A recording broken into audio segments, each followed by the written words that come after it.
Terran command forbids the Galactic Empire from crossing the border. The bridge of the Calvaxian dreadnought Eternal Dominion hummed with the calculated efficiency of a civilization that had conquered 1,200 star systems. Admiral Vorthak stood before the holographic display, his four eyes studying the peculiar border that separated his empire from the unknown sector labeled simply as Terran space. Analysis, he commanded, his translator converting his clicks and whistles into galactic standard. The humans have occupied this region for only 3 centuries. Admiral, his tactical officer reported. Their expansion has been minimal. 7 systems, 22 inhabited worlds. Their technology appears primitive. Fusion drives, kinetic weapons, basic energy shields. Vorthak's mandibles clicked in what his species considered a smile. And they dare to forbid the Calvaxian Empire from crossing into their territory? They have established a defensive line along the border, sir. They call it the Terran Exclusion Zone. Our scouts report only a single station and a handful of patrol vessels.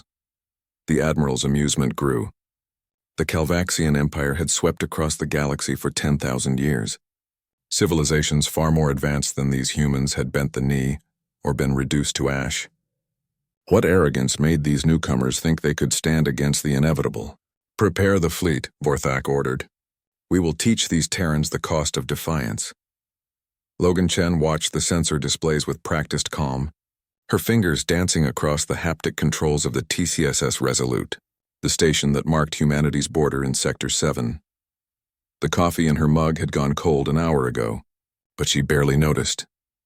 Logan, we've got movement, Alex Rivera called from the tactical station. His dark eyes were fixed on the expanding cloud of contacts appearing on the edge of their sensor range. 50 capital ships, destroyer class and above. They're forming an attack formation. Logan's jaw tightened. She'd hoped the warnings would be enough. 3 months ago, when the Calvaxian scout ships had approached the border, she'd transmitted the standard message in every language humanity had encountered. This is Terran space. You are not authorized to cross this boundary. Any incursion will be met with appropriate force. The Calvaxians had laughed. Literally laughed, the translation coming through as a series of clicking chirps that the AI had interpreted as derision. Send the message again, Logan said quietly. Full spectrum. Make sure they understand. Alex nodded, his fingers moving swiftly. Message sent. They're still advancing. ETA to the border, 12 minutes. Logan stood, straightening her uniform. At 28, she was young for a station commander, but she'd earned her position through merit, not politics. She'd studied the reports from First Contact, had read every analysis of humanity's place in the galactic community.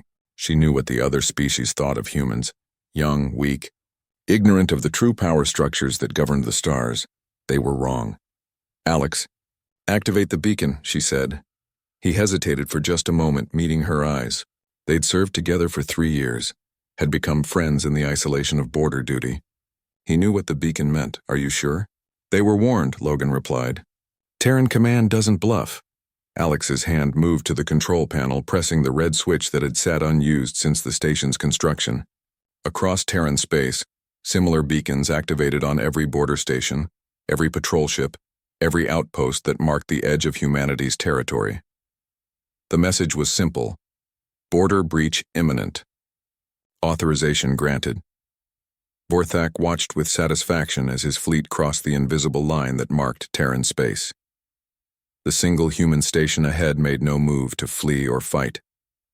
Its weapons remained cold, its shields unpowered. Perhaps these humans were wiser than he'd thought. Perhaps they would surrender without Admiral! His sensor officer's voice carried an edge of panic that Vorthak had never heard before. We're detecting massive energy signatures throughout the sector. They're everywhere, sir. The holographic display exploded with red contacts. They appeared as if materializing from nothing. Hundreds of them, thousands of them, surrounding the Calvaxian fleet in a perfect sphere. What is this? Vorthak demanded. Some kind of sensor malfunction? No, sir. They're real. Admiral, they're ships. Human ships. Each one is reading energy signatures comparable to our dreadnought. That was impossible. The humans had 7 systems, 22 worlds. Their technology was primitive. The intelligence reports had been clear. The intelligence reports had been wrong. Incoming transmission. the communications officer announced. The hologram flickered, and a human female appeared. She wore a simple military uniform and her expression was carved from ice. "This is Commander Logan Chen of Terran Command," she said. "You have violated the Terran exclusion zone despite explicit warnings. This is your only opportunity to withdraw." Vorthak found his voice. "You cannot have this many ships. Our intelligence—" "Your intelligence," Logan interrupted, "observed exactly what we wanted you to observe. Did you really think a species that went from atmospheric flight to faster-than-light travel in a single century would show all its cards to strangers?" The truth crashed over Vorthak like a wave of ice water. The 7 systems, the primitive technology, the small patrol vessels, all of it had been theater. Humanity had been hiding in plain sight, watching, waiting, preparing. "The border exists for a reason, Admiral," Logan continued. "Not because we fear you, but because we've read your history. We know what you've done to other civilizations. We decided long ago that there would be a line you could not cross. You're threatening the Calvaxian Empire." Vorthak tried to inject authority into his voice, but it rang hollow even to his own ears. "No," Logan said simply. "I'm stating fact. Turn around, Admiral. Return to your space. And remember this moment the next time you consider crossing a Terran border." For a long moment, Vorthak stared at the human commander. Pride demanded he attack, that he show these upstarts the might of the Empire. But survival, the cold, practical instinct that had kept his species alive for millennia, told him that pride was a luxury he could not afford. "Fleet," he said quietly. "Withdraw to Calvaxian space." Alex let out a breath he didn't know he'd been holding as the Calvaxian fleet turned and began its retreat. "They're leaving. All contacts withdrawing at maximum speed." Logan nodded, watching the thousands of human warships maintain their perfect formation until the last enemy vessel crossed back over the border. Only then did she allow herself a small smile. "Stand down to alert status," she ordered. "And Alex? Send a message to Terran Command. The border holds." As the human fleet vanished back into the hidden depths of Terran space, back to the vast construction yards and military stations that orbited uninhabited worlds, hidden from prying eyes, Logan returned to her station and picked up her cold coffee. The galaxy was vast and filled with empires that had ruled for millennia. But they would learn, as the Calvaxians had learned today, that humanity had drawn its lines carefully and defended them with the full weight of human ingenuity, determination, and strength. The border would hold. It always would.